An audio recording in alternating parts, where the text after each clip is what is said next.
working. Why hello? Why hello? That's it. So that's a shot. Yeah, one more video. So yeah, that's it.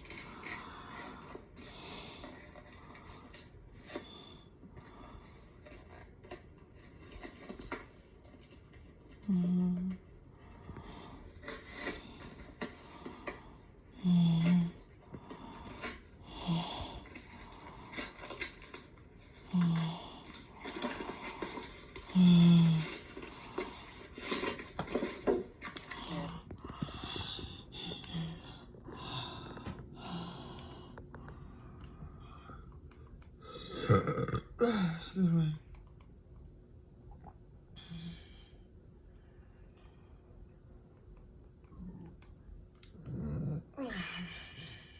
And what do we Hey, have? David, yes.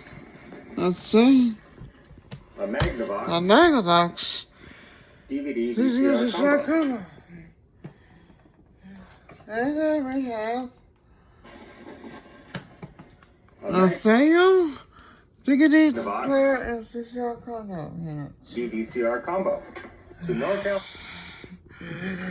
Yeah, Sanyo. Yeah. 715. I had a text message with you about this unit. I'm going to go ahead and send it to you to be checked out and possibly repaired. When a VHS tape is inserted, the power goes off and usually eats the tape. Can't find anywhere to have it checked because it's a VCR. I have a lot of VHS and I want to transfer to DVD. Too expensive, just purchase a new one. Please check it out and repair if not too expensive. Alright, let's go ahead and power it up. The do get MG98 and the 457 refer. Okay, well look what I have here, another Magnavox BB457MG9. This one got shipped in from Florida and it has a note. And it says, Steve, the unit and remote have been wiped down for your safety. Return in same box if possible. No problem. Just to recap the problem, most times it kicks out the tape, then turns off. Sometimes it will keep the tape, but start to eat it. The DVD seems to work okay. This unit dubs both ways. Thanks for what you do. And it is...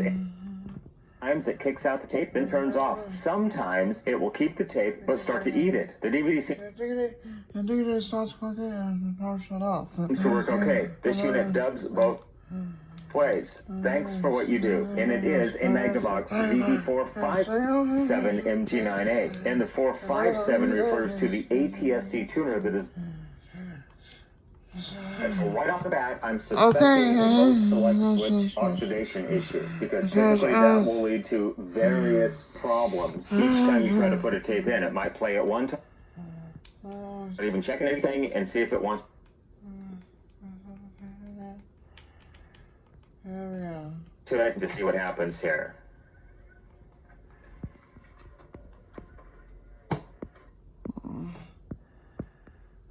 That's right. And that time it's going to play the tape perfectly fine. That's great. This tape does have the record protection tab. Oh, no, it just shut down. No, it shut down. Everything shut down. It's powered up. It's probably going to leave slack in the tape. It stopped rocking. Try to eject it, but that's okay. It's just a tape I really don't care about. No, it's actually going to take it out and eject it. Let's try it one more time and see what happens. Yeah, that is like a diggity in.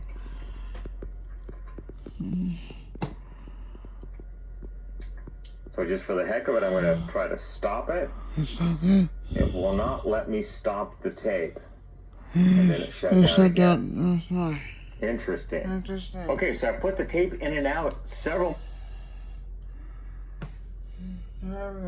more times, and now check this out.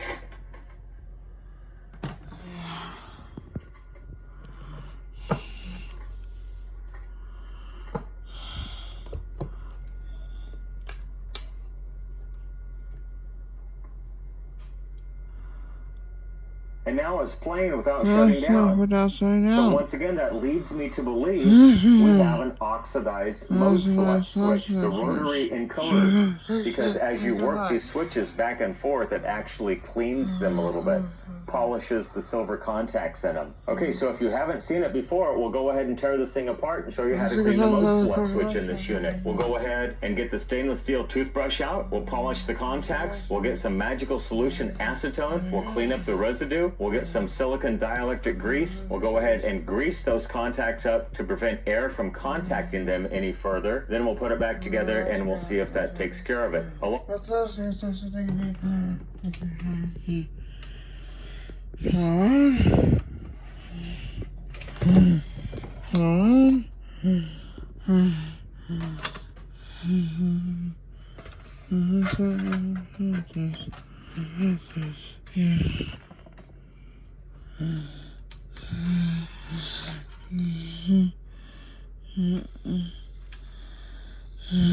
Here we go.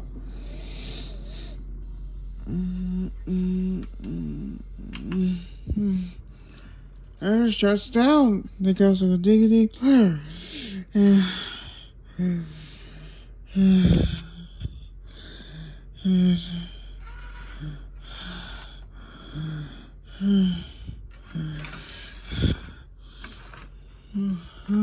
Nice. And there we go.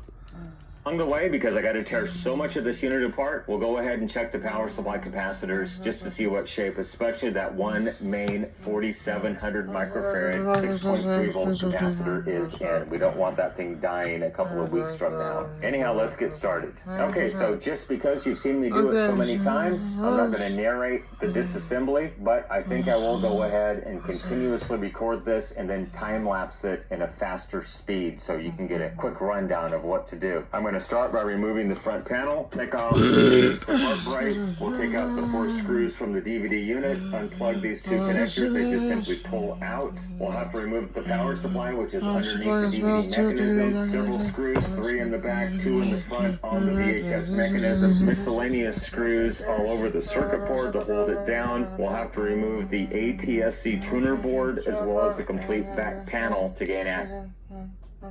Again.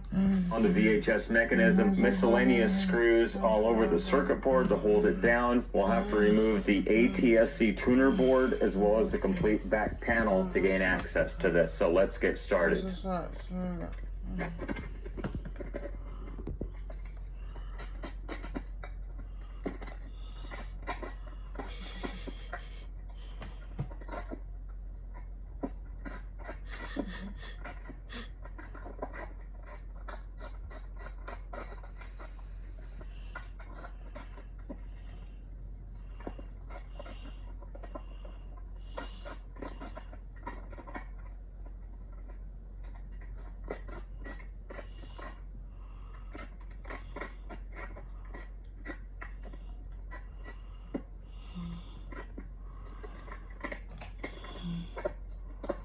Okay, so there is the VCR mechanism with the circuit board completely removed from the unit. Now we need to go ahead and flip this unit completely over. And to disassemble the mechanism from the circuit board, there's one screw right here. There's another screw hiding under this ribbon cable. Don't forget to remove that screw. Be very, very careful when removing the screw with this ribbon cable still attached. If you do have advanced soldering skills, you can unsolder this ribbon cable and get to that screw underneath. Alright, so because this cable has a couple of folds in it, it will allow you to lift it up and kind of swing it out of the way until you can get to that screw right there.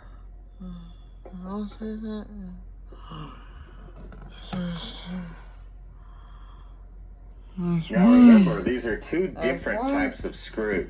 This one is almost like a wood screw with a coarse thread. It's meant for plastics.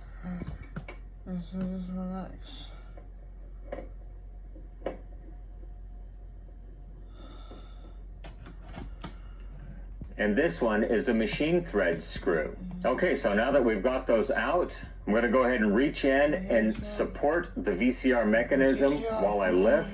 So basically I'm not lifting on the circuit board, and I'm just going to flip this back over.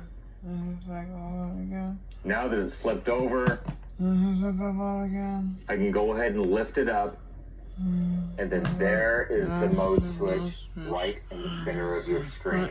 Okay, so with the mode switch exposed, remember this can be rotated. When it goes back together, it has to be in the same orientation that it came apart. But if you lift up very gently on the little plastic tab, it'll just unsnap. There are the contacts for the mode switch, and then there are the wipers for the mode switch. We're going to go ahead and clean all of that.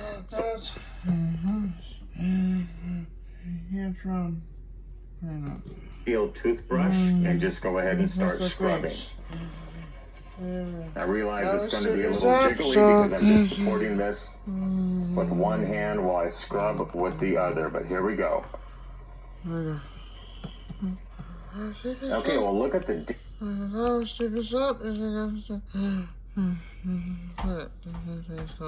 The other, but here we go. Okay, well look at the difference already. That thing is spotless at this point. Just a couple quick little scrubs. I think I might have missed a corner right here. All right, that certainly looks very good. Now we'll get a cotton swab and some magical solution acetone. People have asked me, why do I use acetone? Well, I've used it since the early 80s. It's always served me well. It's cheap. Welding repairs as well. Okay, here we go. I've got my cotton swab soaked with... I'm going to stick it up again. Acetone. And I'm just going to...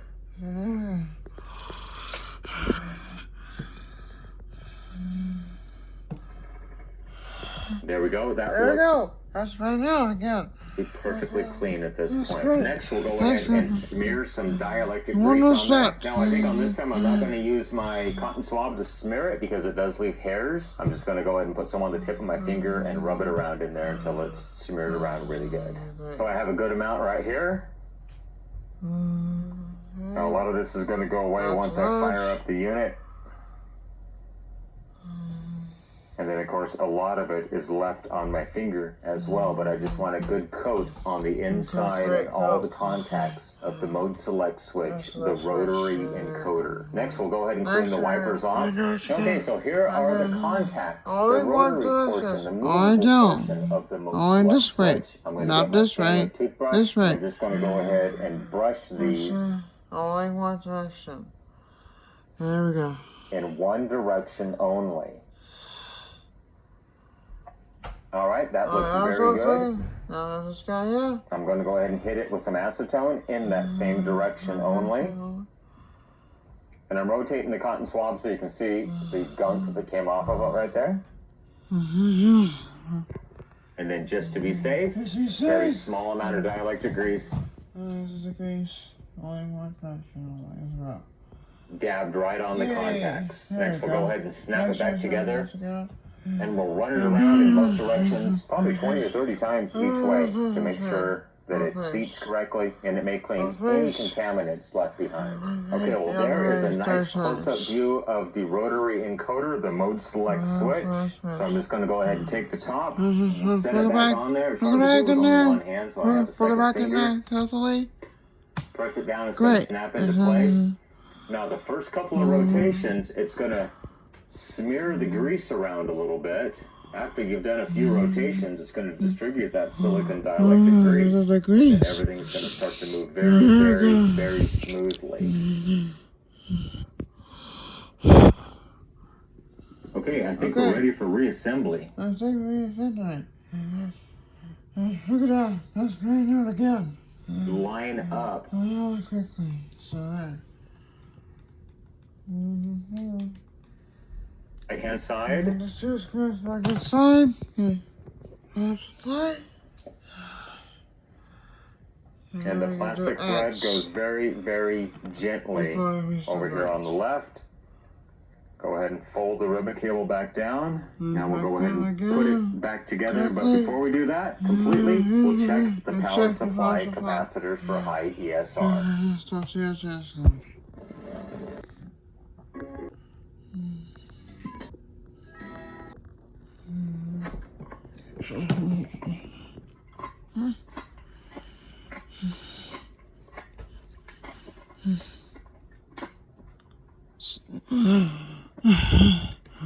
Okay, I have the I got a question. power supply board ready. All the positive leads unsoldered from the capacitors. Let's verify lead integrity first off. There we go. Let's go ahead and start checking these guys. First, back out all the way. the AC input filter cap.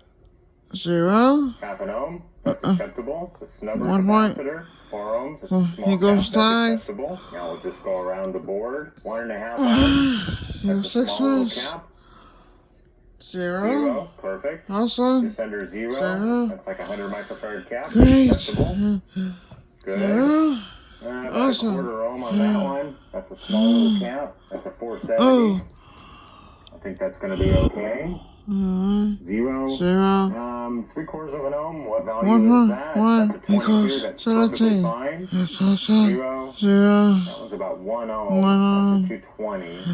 Like to be closer to 0. Yeah, lead's still good. 0. Okay, we'll go ahead and change that one. And another 1 ohm. That's a 220. So let's go ahead. We'll change those two capacitors right there. We'll check lead integrity on this one. It should be 0 and it is 0. That's the main 4700 microfarad capacitor. Okay, so we need to change these two caps. There were a couple down here that I was just slightly suspect of. We'll go ahead and change these two 220s and these two 470s. And just to be safe, I think I will go ahead and pop a new 4700 microfarad cap in there just to be safe so this unit does not come back anytime soon.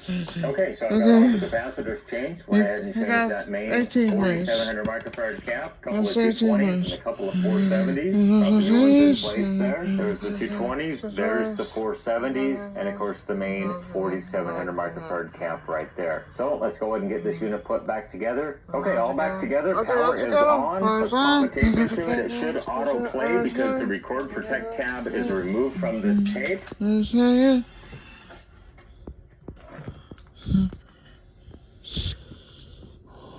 put it.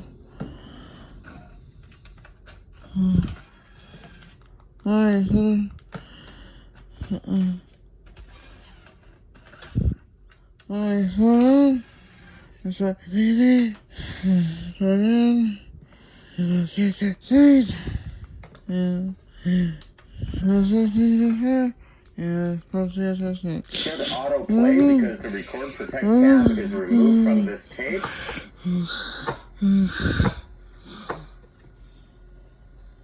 There we go. Let's go ahead and hit fast forward search. Perfect. Reverse. There we go.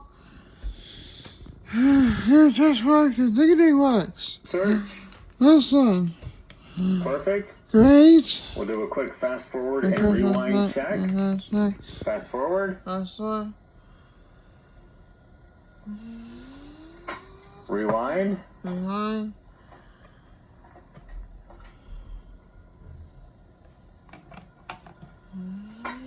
Make sure it ejects the tape without eating it. Oh, you got to. Make sure it ejects the tape without eating it. All right, perfect.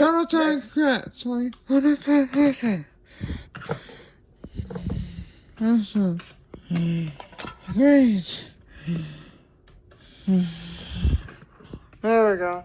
Let's go ahead and clean the rear rotation detector underneath this gear.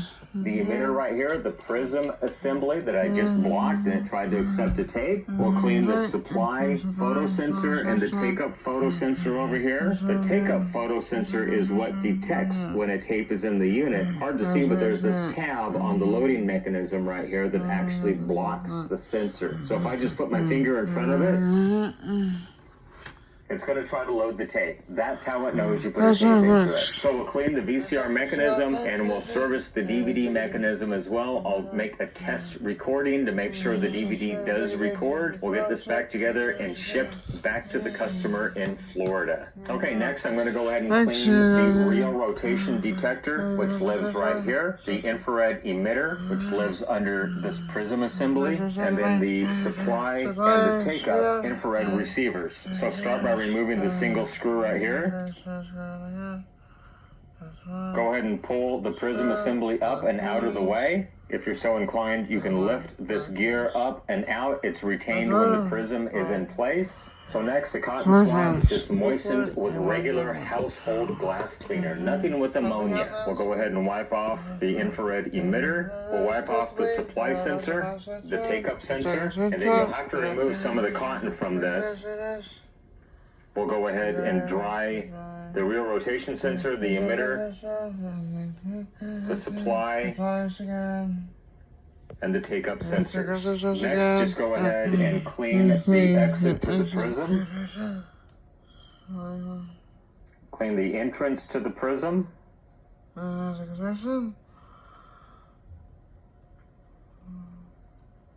Dry those off. Again. And then clean these two sides, which are the supply and the take-up emitter portion of the prism.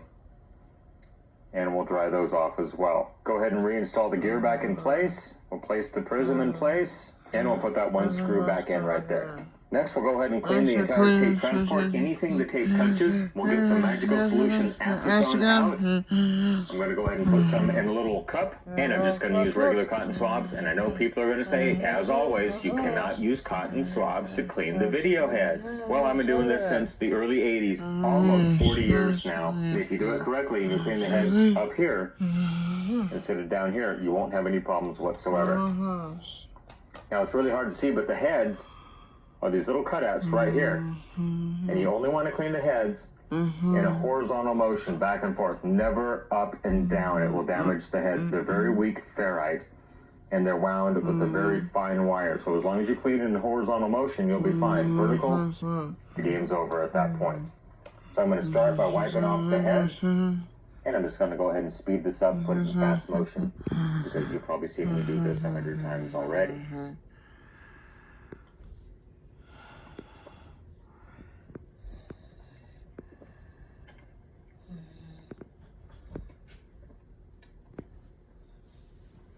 Okay, VCR mechanism is finished. Let's go ahead and clean the optical pickup for the DVD mechanism next. Okay, on the ZB457, it does have this extra connector right here. The 427 model does not have this. Unplug that, and these two large ribbon cables. Remove the 3 screws and the grounding tab. Next, go ahead and just remove the circuit board and lay it up out of the way. Do not remove these 2 connectors right here. They do not need to be removed. Next, go ahead and release these tabs by pushing left on the right-hand side and right on the left-hand side. Only, not screws. They can be removed, and then this cover can just be slid up and out of the way. I do find it easier if I remove this bracket. There we go. I did not have to. Putting it back together, you may have to remove this bracket. There is the optical pickup. And this one doesn't look too terribly bad, but we're going to go ahead and clean it anyhow. I've got an LED light shining on it right there, just at an angle to illuminate any dirt and any dust that's on the lens. So next, we're just going to go ahead and grab a regular old cotton swab, moistened, not soaked, with regular household glass cleaner. Once again, nothing with ammonia. Just go ahead and very, very lightly press down and clean only in circular motions while rotating the cotton swab to always have a clean surface. Next, we'll go ahead and dry it off in the same fashion. Very lightward down pressure while rotating the cotton swab around. Let's hit it with the light again. Well, to my eye, it looks much cleaner than it was. Let's go ahead and reassemble it now, and I'll go ahead and do a test recording and make sure everything works just fine. Okay, so I've got a blank DVD-R. I'm going to go ahead and pop this in the unit.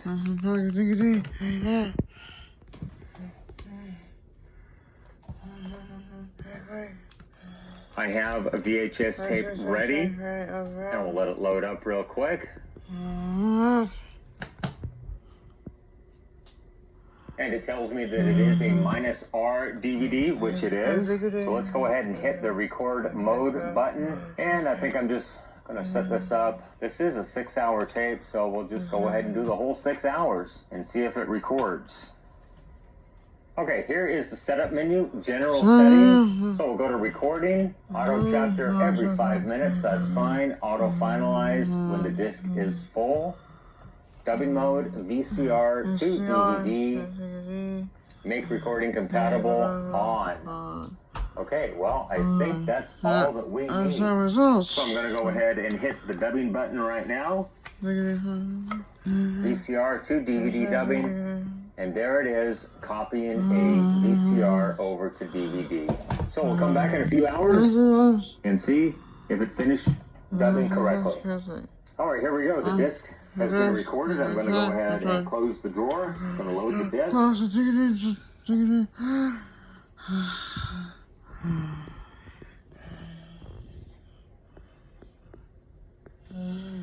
All right, there it is. Loaded up the disc. Let's go ahead and hit play. We'll search through a few of the chapters.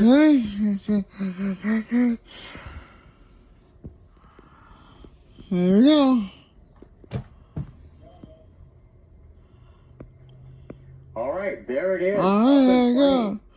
It recorded a complete 6-hour DVD. It finalized it. And now it's playing absolutely perfectly.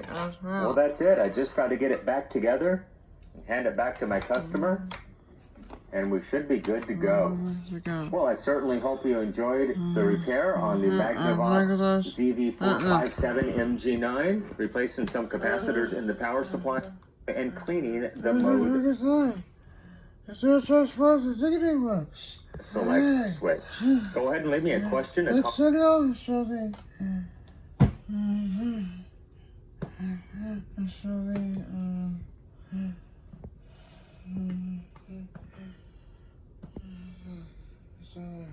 Comment a concern down below. I try to read all the comments and respond when I have time. While you're down there, go ahead and hit that subscribe button and like this video. It really helps my channel grow.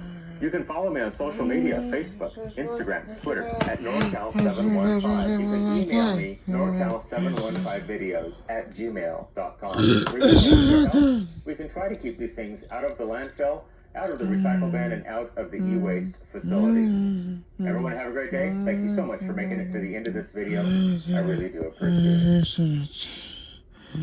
Bye-bye. Bye-bye.